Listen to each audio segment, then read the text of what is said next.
Coming up, the International Monetary Fund lowers the global growth forecast to 2.7%. It says the world will have a tough economic year in 2023. South Korea's outlook was also lowered by 0.1% to 2%. Meanwhile, the Bank of Korea is expected to deliver another big step, or a 50 basis point rate hike. This will be the second straight time after its first ever big step in August. All this in efforts to catch the rising US dollar and reduce inflation. Plus, NASA's mission to change the trajectory of an asteroid has been announced as a success. It is the first time ever that humans have achieved this.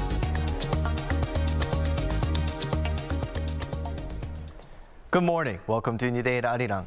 We begin this morning as the International Monetary Fund cuts its global economic outlook. It expects global growth to slow to 2.7% in 2023, saying that next year will feel like a recession for millions around the world. Our Lee Ji-yoon starts us off this morning. More bad news for the global economy. In its latest World Economic Outlook, the IMF has lowered its global growth forecast for next year to 2.7%. The new forecast is 0.2 percentage points lower than the previous one in July. This is the fourth downward revision this year.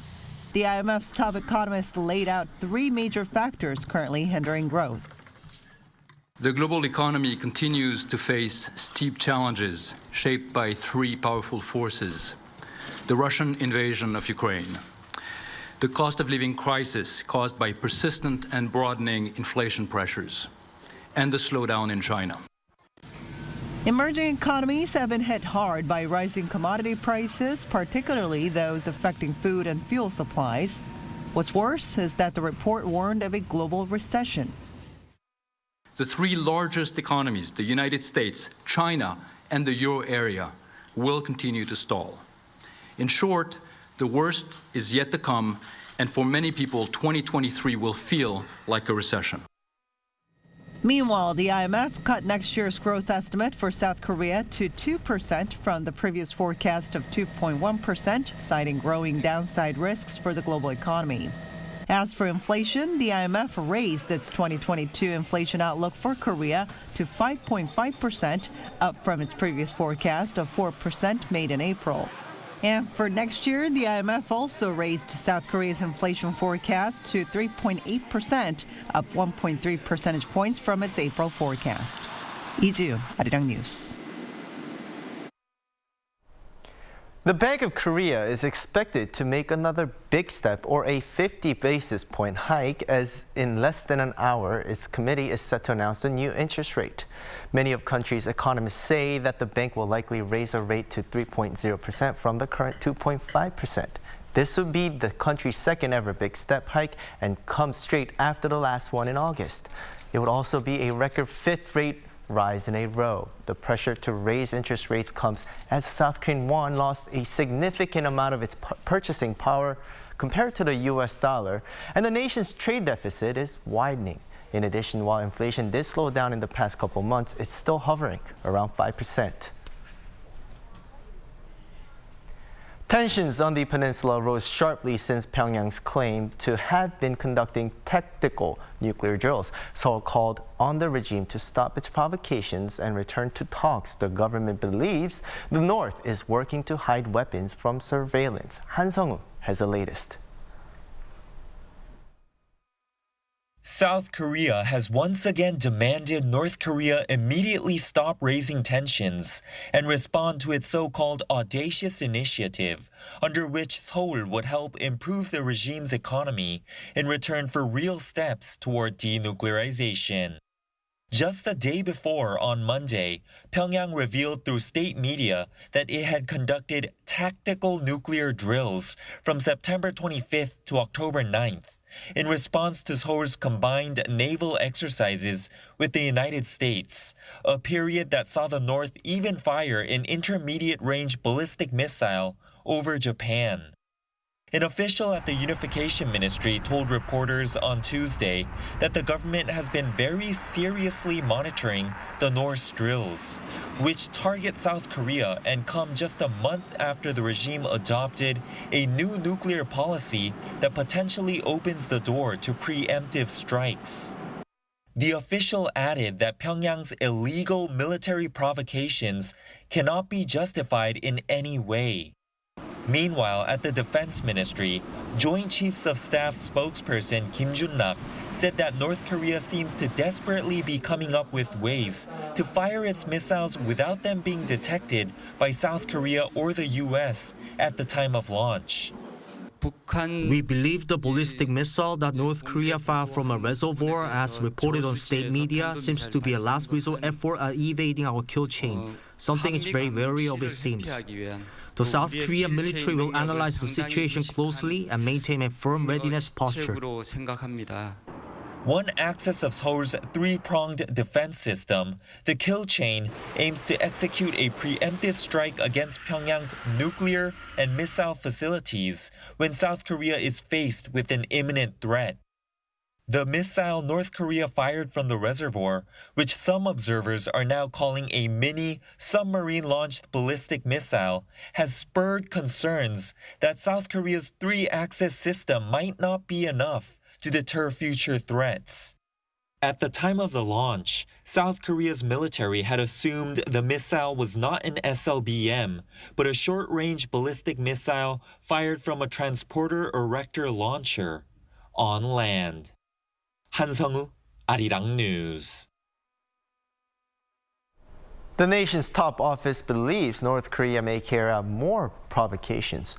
President Yoon provided reassurance to the public regarding national security and vowed to deal with the threat based on international cooperation. Moon Gon-young shares with us his remarks. North Korea's steady development and advancement of its nuclear weapons continue to pose a threat to the international community. That's South Korean President Yoon Suk-yeol on his way to work on Tuesday. 북한이 핵을 통해서 얻을 수 있는 것은 아무것도 없다고 생각합니다. At the same time, President Yoon wants to make sure the public knows the nation is well defended. The president said the current security crisis should not come as an obstacle to people's livelihoods. At the same time, it's also dangerous to be indifferent to the threat. He vowed to deal with the grave security crisis based on international cooperation, including the South Korea-US alliance and Seoul-Washington-Tokyo security cooperation. The South Korean leader's remarks came a day after North Korea announced that it carried out a 14-day-long military drills by mobilizing what it called tactical nukes to hit and wipe out potential South Korean and U.S. targets while rejecting dialogue with both. Meanwhile, his office said it believes North Korea is well capable of, and in fact, may be taking steps to carry out a conventional localized provocation similar to the 2010 shelling of a border island. A presidential office aide told reporters that not only is Seoul taking into consideration the possibility of a North Korean intercontinental ballistic missile launch or a nuclear test, but also a surprise attack in other forms. South Korea's National Security Council issued a statement after an emergency meeting last week, agreeing to make thorough preparations against the possibility of any form of additional provocations by North Korea, including a localized provocation. Seoul's presidential office warned that Pyongyang should remember that any further provocation will come at a cost. Moon Gon-young, Arirang News. Foreign ministry officials of Seoul and Tokyo discussed wartime forced labor compensation and agreed to continue close communication to improve relations. The director of the Asia-Pacific Affairs Bureau, Lee Sang-yeol, and his Japanese counterpart, Funakoshi Takehiro, agreed bilateral ties are moving forward in a positive direction. However, there was little progress on devising solutions to the issue during the 2-hour session. But they did acknowledge that compensation should be resolved within the Korean judicial system. This comes after a phone-in between the leaders of the two sides as well as their summit in New York. South Korea has been famous for its content, and this time its advertising campaign. 2022 YouTube Works Award Korea has returned to celebrate the most creative and effective advertising campaigns on the internet video streaming giant. Meanwhile, Seoul became the first to open media art exhibition along with the awards. Shin-Ha-young reports. South Korea is well known for its K-content. And just like K-pop and K-dramas, the country's advertising campaigns have also built up a fan base. That's according to the CEO of a top advertising firm during the 2022 YouTube Works Awards Korea on Tuesday. Since 2019, ad campaigns have been recognized for their creativity under 8 categories. But this year, there's a new category that specifically takes into account Korean culture. The new category for South Korea, Best YouTube Brand Fandom Campaign, differentiates itself from awards from those in different countries. Unique cultural factors of South Korea are taken into consideration as part of the judging criteria. This year, Hyundai Motor Group won an award for its ad about a hydrogen cleaning truck. Milk Diaries too for its brand of milk. The judges have been looking for ads that have a long-term purpose, like inspiring individuals and providing positive impacts on society and brands. And an ad by Samyang Food also fit those criteria, winning the Grand Prix, which is the top prize. Despite the high-quality ads, one judge pointed out that breaking down a target market into specified categories is a marketer's and creator's next task. The most challenging factor for the current creators is that there are no more megatrends. Instead, more than 10 trends are happening at the same time these days. Massive efforts are needed to address the 100 different consumers and all these different various trends. Meanwhile, among 20 countries, South Korea is the first to hold a media art exhibition along with the awards, showcasing YouTube's potential as a creative canvas for marketers and creatives. Here, visitors can encounter the most creative and effective advertising campaigns that were on YouTube, which not only grabbed viewers' attention, but also resulted in strong business performances for brands. With other meaningful media art, the exhibition will be held until October 15th. Shin-Ha-young, Arirang News.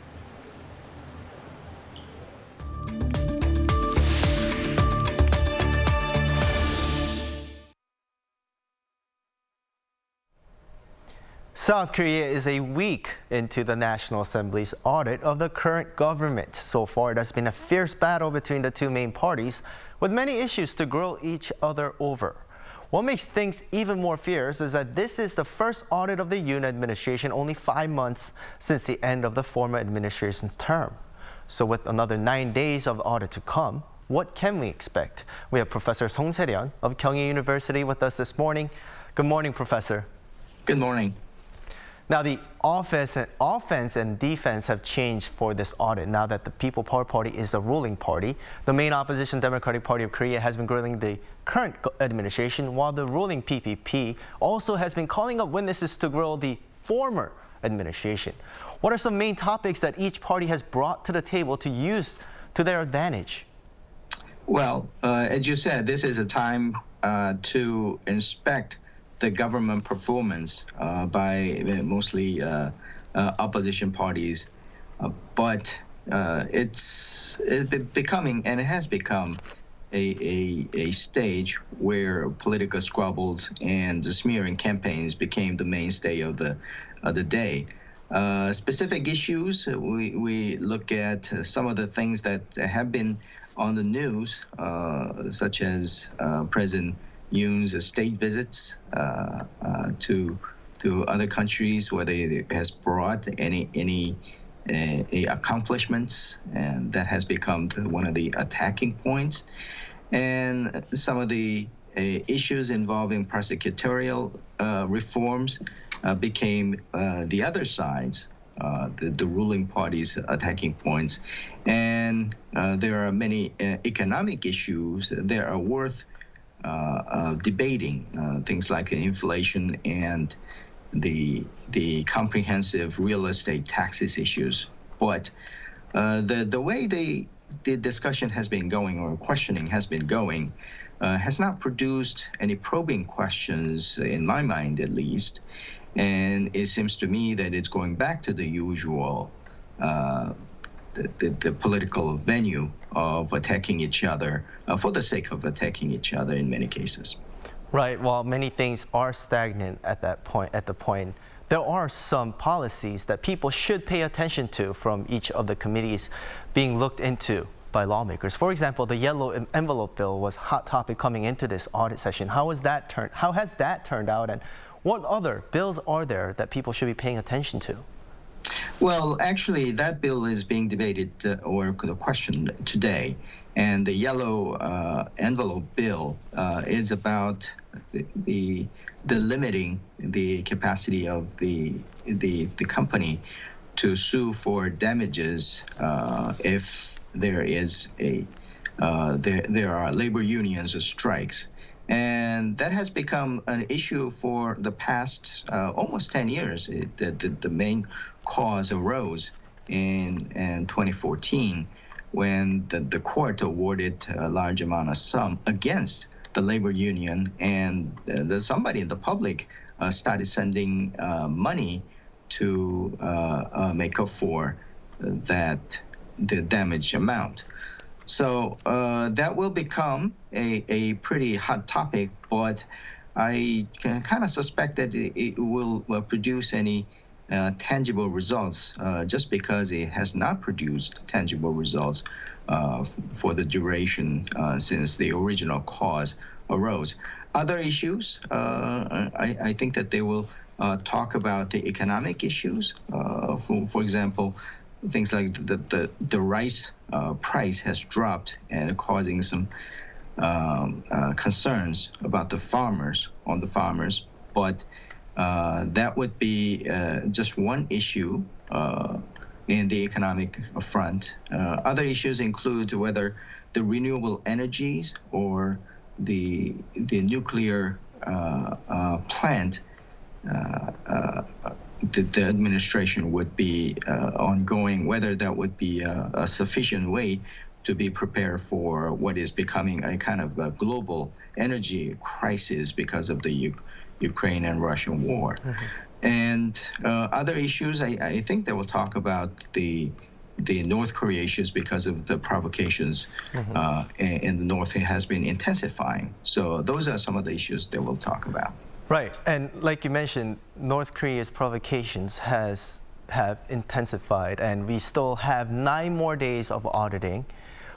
Isn't this a perfect timing for the lawmakers to look into the defense readiness posture of the government, as they always claim? Well, I will just talk about the generalities, and not only the defense issues.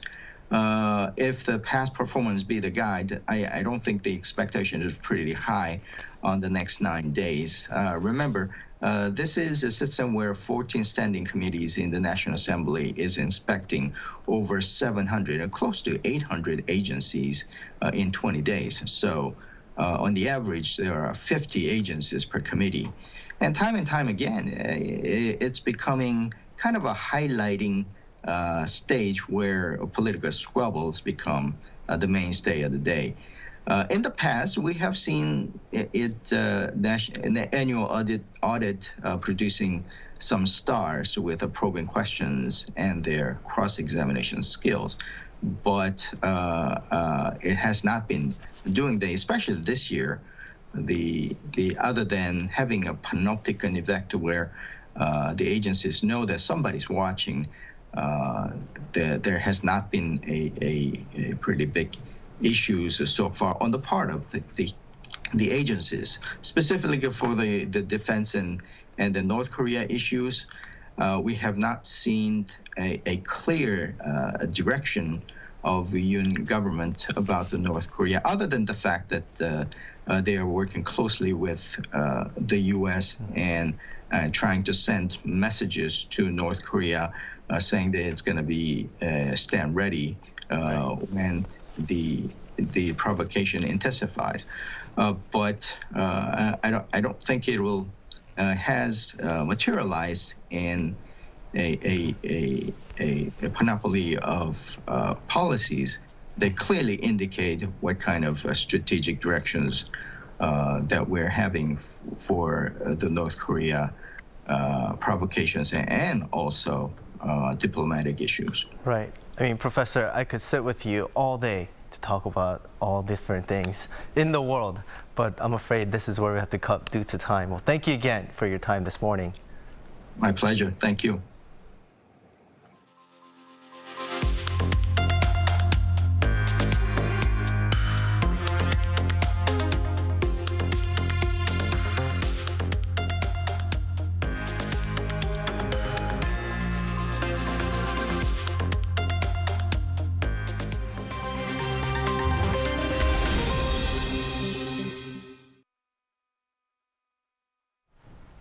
For a look at news from around the world, we now turn to our Matthew Ashley standing by at the Arirang newsroom. Good morning.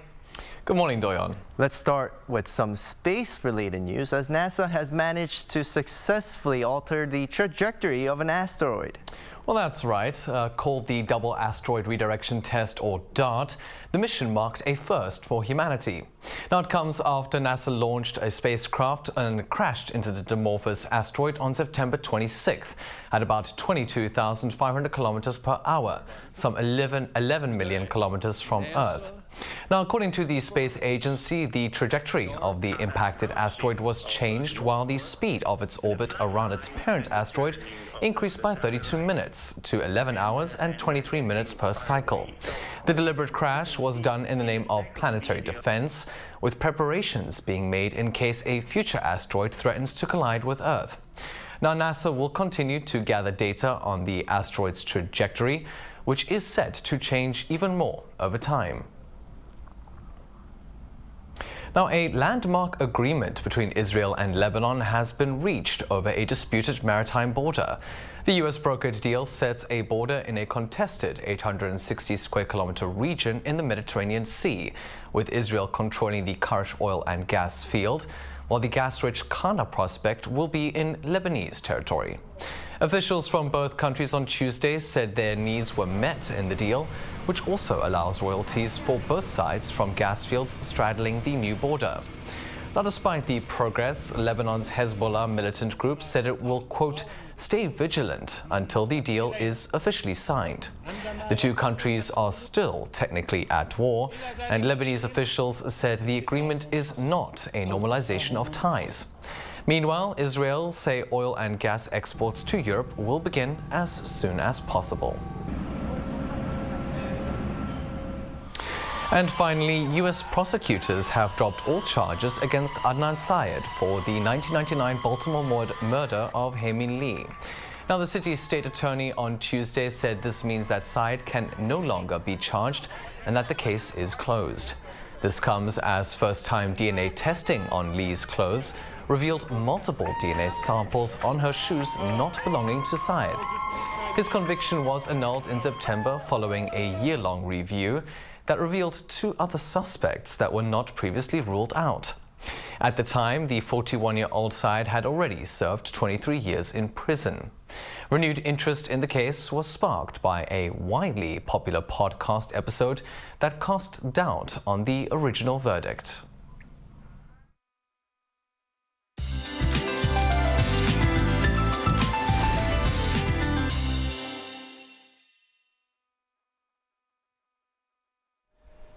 Good morning. It's another chilly morning with the coldest morning temperatures of the season so far. And highs will rise fast along with sunshine reaching near season norms this afternoon into the 20s. That means we'll have temperature gaps easily surpassing 15 degrees Celsius across Korea. Daejeon seems to have bigger temperature differences, and it's a sub-zero start for Daegwallyeong. In fact, some of inland and mountainous regions are seeing frost this morning. But things will become much more bearable this afternoon, so hang in there for a few hours. Afternoon highs will be 3 to 5 degrees higher than yesterday. Seoul and Chuncheon topping out at 21 degrees Celsius this afternoon under bright skies nationwide. Seasonal autumn weather continues for the next few days under sunny skies, while another bout of cold air plunges into the country early next week. With that, here's a look at the weather conditions around the globe.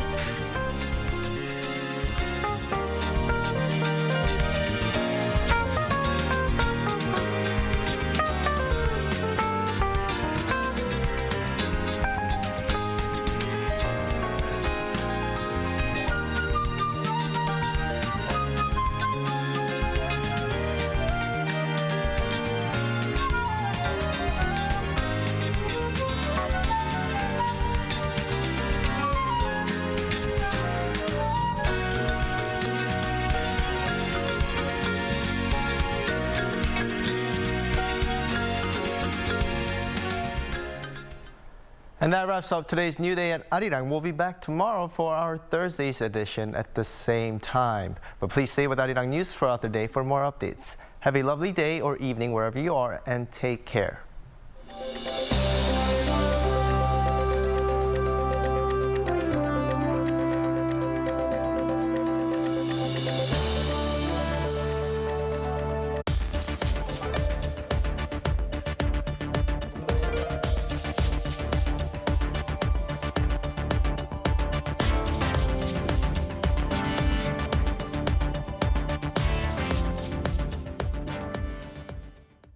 K-pop?